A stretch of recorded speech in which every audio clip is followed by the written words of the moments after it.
মধ্যবিত্ত বাড়ির ছেলে। দেখো, মধ্যবিত্ত বাড়িতে জন্মগ্রহণ করা মানে ছোট থেকে যুদ্ধ শুরু। স্বপ্ন দেখতেও ভয় লাগে, কারণ জানা থাকে না সেটা পূরণ হবে কি হবে না। আর 15 থেকে 16 বছর বয়সে এসে একটা মিডল ক্লাস বাড়ির ছেলে জানতে পেরে যায় তাকে কিছু না কিছু করতে হবে। তাই তারা পড়াশোনা ছেড়ে দিয়ে পরিবারের দায়িত্ব কাঁধে নিয়ে নেয়, কিংবা পড়াশোনার সাথে সাথে ক্যাটারিং বা ডেলিভারি কাজ করে বাবার পাশে দাঁড়ায়।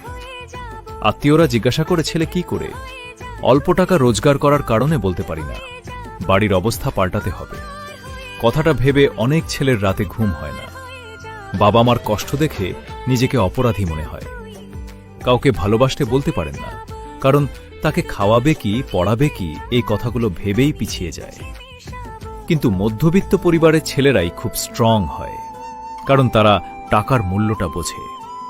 তাই বলছি, কষ্ট করে যাও, সফলতা একদিন ঠিকই হবে।